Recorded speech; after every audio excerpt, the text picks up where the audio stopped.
I am going to remove the carburetors on a 1985 Honda Shadow 1100C, but I think this information will be useful for any of the Honda Shadows that are carbureted, so let's get started. First thing we need to do is remove the seat, and the seat is actually two parts, front and back. The back is held on by these two Allen bolts, or 5mm, and then the front of the back seat is just hooked in place. So remove those bolts and lift the seat off. There's these caps on the bolts, and just take your 5mm Allen and remove them. Once you have the back part of the seat off, you can remove the front part of the seat. Front part of the seat is held on in the front by a hook, and in the back you have two bolts here that you need to remove. So remove these two bolts and lift the seat off.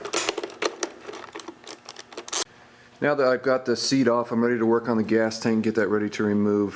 First part of that is I need to remove this plastic center console piece that holds the temp and the fuel gauge, and also your gas cap. It's held on by two bolts at the bottom here. These are replacement bolts. These are not stock bolts. My replacement bolts are 10mm. And then you need to remove these two Allen, which are 5mm bolts here. And once you have all that removed, this just pops off. So first remove the two Allen bolts.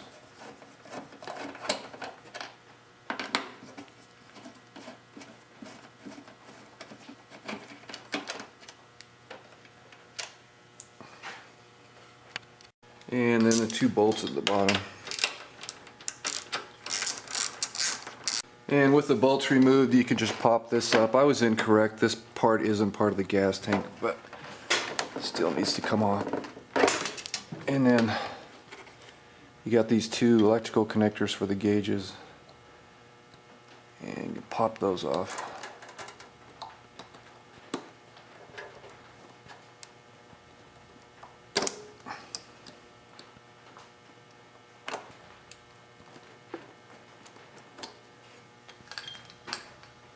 So now I'm ready to remove the gas tank. The gas tank is held on by this single bolt in back, and then at the front here you got these two 6mm Allen bolts holding the tank on. When you get those bolts out, you can slightly lift the back of the tank up and remove the hoses, and then lift the tank completely off the bike. But before we can do that, you got to make sure that the gas tank is out of this tank. Like I've said in a previous video, this bike has two gas tanks. There's this one here, and there's this one down here. You've got to make sure that the gas level is low enough so it's all drained out of the top tank and in this bottom tank before you can remove this tank. Otherwise you're just going to make a mess when you remove the hoses. So remove the rear bolts on the gas tank. It's 12mm. And then the bolt in the front of the gas tank, there's one on each side, so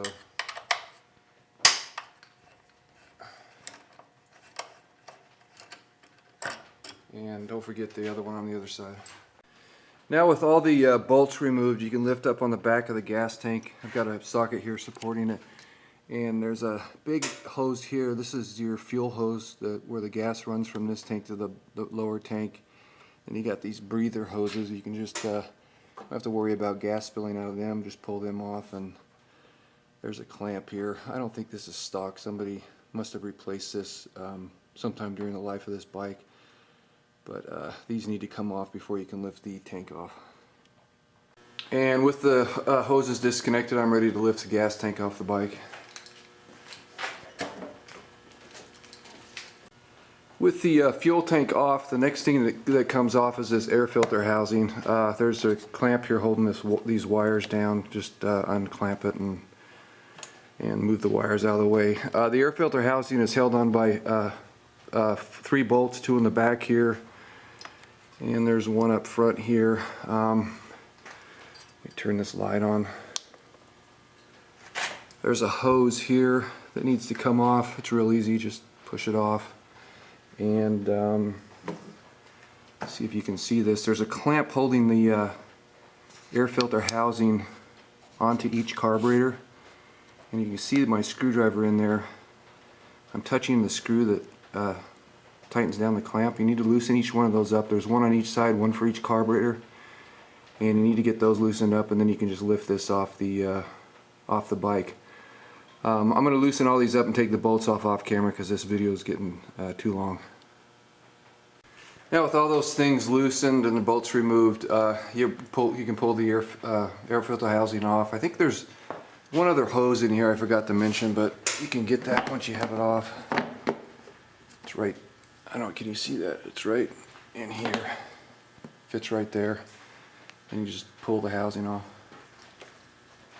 Now I'm ready to work on the carburetors to get them ready to pull off. I'm on the right side of the bike. This is your air cutoff. I'm going to remove this just to get it out of the way, and then on each side of the bike you have your choke cable runs to each carburetor, and this is your choke cable. These need to come out before you can remove the carburetors, but first I'm going to get this air cutoff valve out of the way.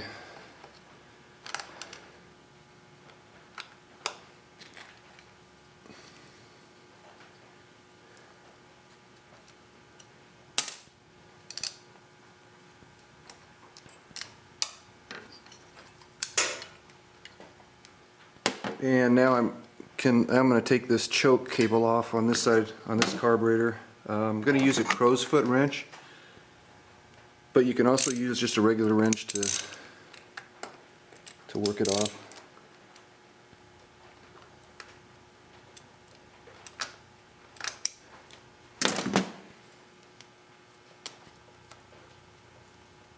It's really kind of hard to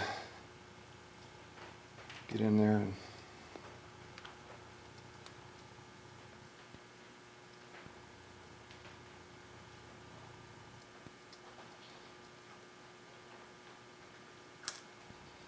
be careful when you take these choke cable valves off, because these things can fall off, and it's easy to lose this spring, so I always take them off and set them aside. You can see it there.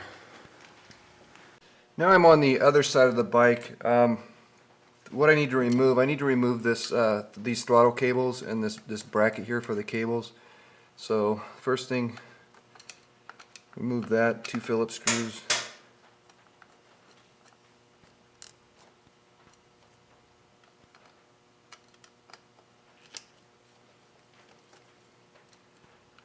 And once you have that unsecured, you can move it forward and work these cables off the carburetor.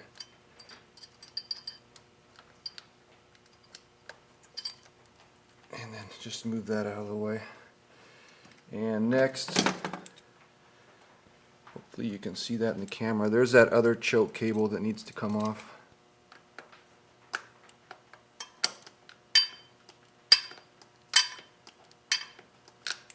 Now I've got those out, and I'm almost ready to pull the carburetors off, but I need to do a few more things. This rubber, they call this a carb insulator. It's a rubber boot that connects the carburetor to the cylinder head or intake manifold. These clamps, you need to loosen this upper clamp that clamps the carburetor insulator to the carburetor, and there's one on each side.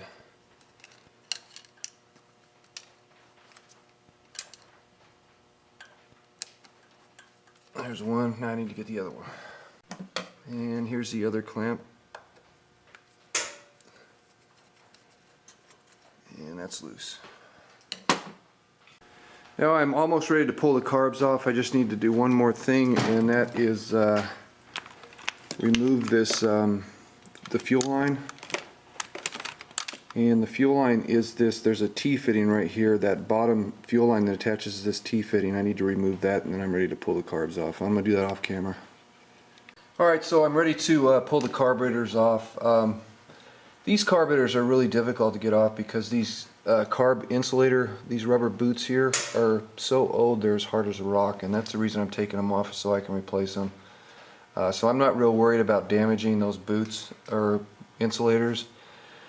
But just be real careful. I'm going to take a screwdriver, a big screwdriver, and pry between this carburetor insulator and the carburetor just to lift it off on one side. Once I get one side loose, it's I can just pull up on the carb and release it from the other side. So Just be real careful when you're doing this that you don't damage your carb insulator.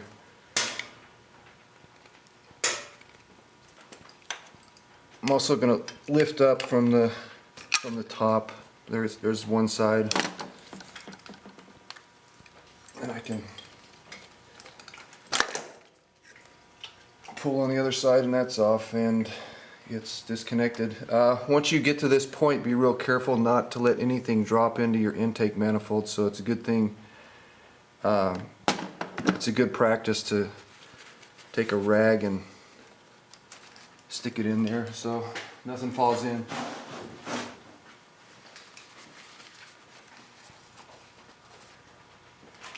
So here's the carburetors for this bike, 2 constant velocity carbs. You got your fuel line here.